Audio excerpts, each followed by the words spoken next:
Muito bem, estamos de volta aqui com o Gazeta Entrevista. Olha, eu tenho aqui a satisfação de receber duas figuras intelectuais de peso para a gente falar um pouco sobre política, sobre os temas atuais da política, o parlamentarismo, a monarquia, o sistema de governo e a crise política que o Brasil enfrenta. Deixa eu apresentá-los. Dr. Valdir Perazzo, advogado, militante do Movimento Liberal, um dos fundadores do Instituto Liberal do Acre, e também o professor João Correia, ex-deputado federal, professor de economia. E a gente vai fazer aqui uma conversa falando desses temas. Boa tarde, gente. Boa tarde, Venceslau. É um prazer estar aqui de volta com você. Prazer é sempre nosso recebê-los aqui. Perazzo, você aí que vem com esse movimento do Instituto Liberal e que nos últimos dias tem aberto um espaço para um outro debate: parlamentarismo e monarquia no Brasil. Aliás, ontem o Estadão trouxe um editorial colocando o parlamentarismo como uma opção real para o país.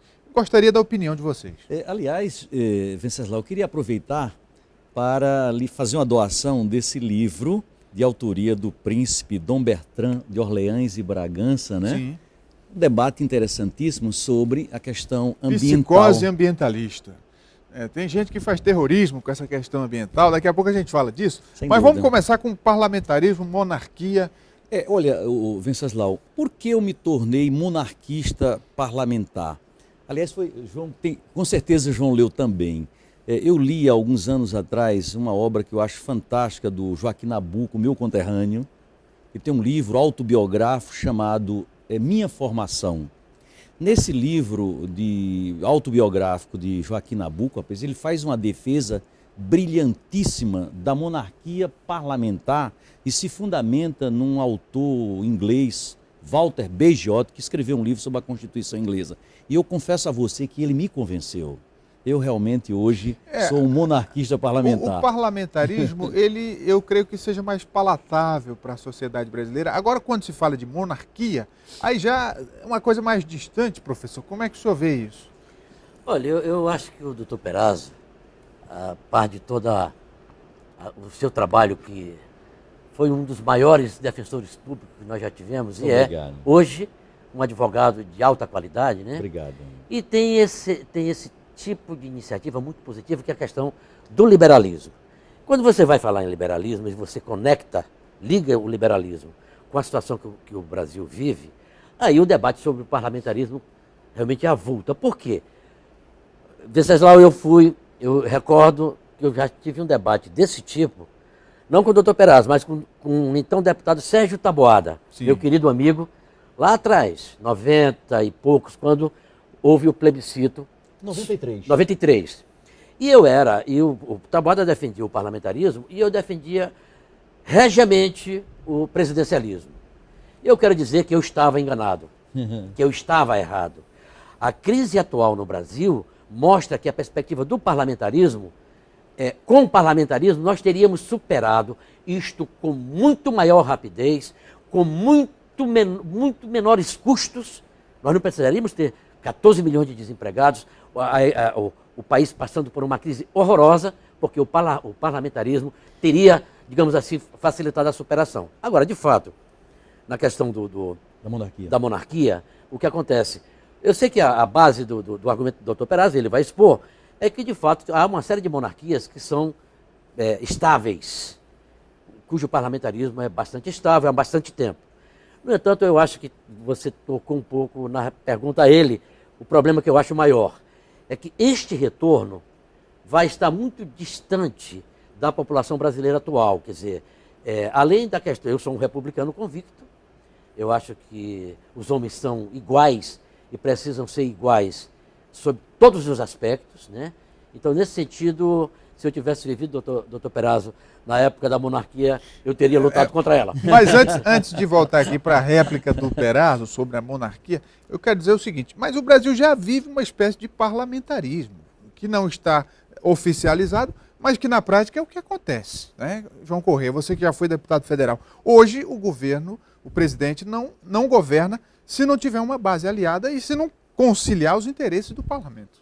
Perfeito. É o famoso presidencialismo de coalizão, né? Mas o Congresso hoje manda mais do que o presidente. Então, o que vai ocorrer? No tal do presidencialismo de coalizão, que é uma invenção da Constituição de 1988, quer dizer, você tem um enorme poder do presidente, tá certo? E um poder relativo do Congresso. Quem está trazendo a questão do parlamentarismo para a luz do dia é o presidente Michel Temer.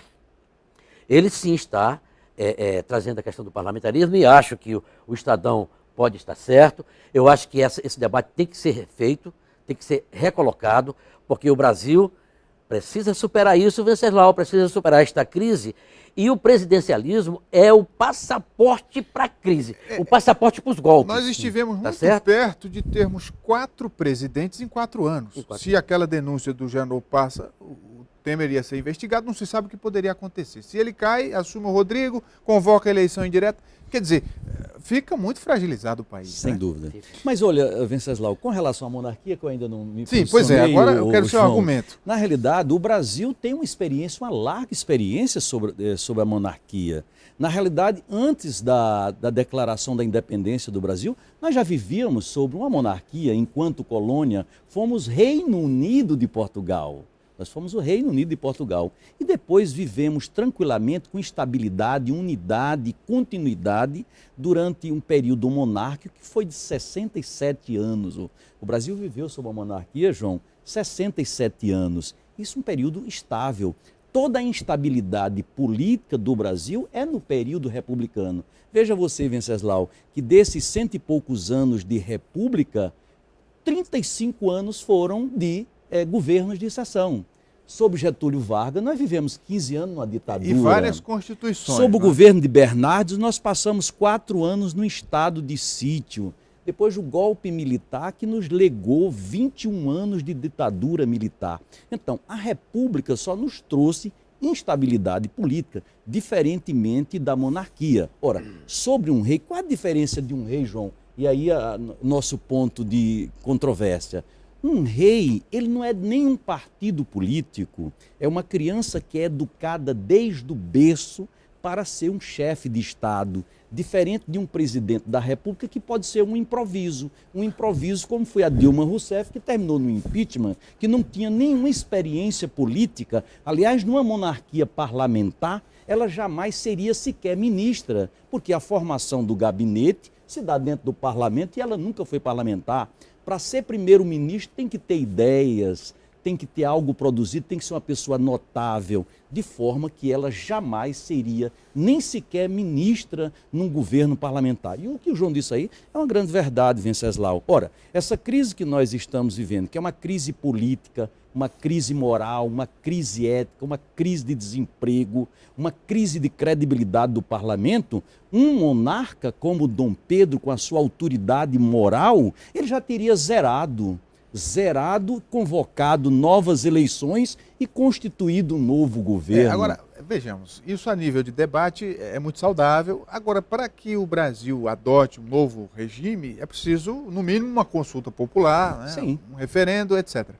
2018, eu creio que seria uma oportunidade, mas, além disso, o Brasil tem que ser pacificado politicamente. João Correia.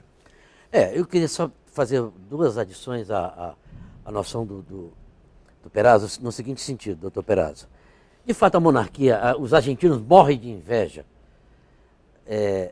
dos brasileiros porque nós tivemos uma monarquia. E, na verdade, o Brasil foi fundado, a nação brasileira foi fundada em 1808, tá certo?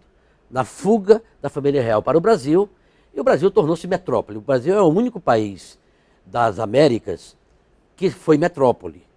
O México teve um pouco esse toque com Napoleão III, mas o Brasil tem isso. E, na verdade, ainda que o período da monarquia não tenha sido muito pacífico, a monarquia enfrentou várias rebeliões, várias guerras Guerra do Paraguai muito grandes. No entanto, a monarquia nos legou o Brasil de hoje, o que nós temos no Brasil de hoje, nossas fronteiras, essencialmente, exceto o Acre. Tinha que ser o nosso glorioso Acre, né? Pois muito bem, a questão que se coloca, no entanto, é a seguinte, a meu ver, seria ideal, porque de fato ele cita o exemplo da Inglaterra, o exemplo dos países escandinavos, Canadá, Austrália, que é a Commonwealth, né, e tal. No entanto, a gente pode citar na República também coisas muito interessantes, né? Os Estados Unidos, né? A gente pode citar a França, a Alemanha. Quer dizer, então há coisas boas dos dois lados. Por isso é que eu acho, como é de pouca prática, pouca praticidade, o debate sobre a monarquia, então eu acho que o debate sobre o parlamentarismo, ele tem que assumir essa feição. Veja, conversando demais, né, Venceslau? Mas veja bem. Mas vai chegar lá. Mas veja só. Eu quero chegar no ano que vem, hoje, 2018. Na crise de hoje, quer dizer, por que não dá para a gente colocar, fazer uma consulta em 2018 sobre o parlamentarismo? Porque não vai dar tempo de nós discutirmos isto. O Brasil está com muito medo de não ter tempo sequer de fazer a reforma política. Uma reforma política mínima que elimine, digamos assim, as coligações no proporcional, enfim, voto em lista não é voto distrital, uma série de elementos que nós temos um prazo fatal para podermos propor. No entanto, eu acho que o Temer está fazendo algo extremamente fundamental. Ele está dando cunho ao Congresso Nacional. Não interessa se o Congresso Nacional está ou não está com toda a credibilidade, etc. É esse que nós temos. E Perazzo lembrou uma coisa importante. Esse período de 88 para cá é o período mais longo que nós vivemos em democracia na República. E o mais turbulento, né? E o mais turbulento. No entanto, 2 impeachment. Nós não temos, digamos assim, uma crise que tenha mudado o regime, nós não bebemos uma ditadura. O que é que eu acho que o Temer há de deixar?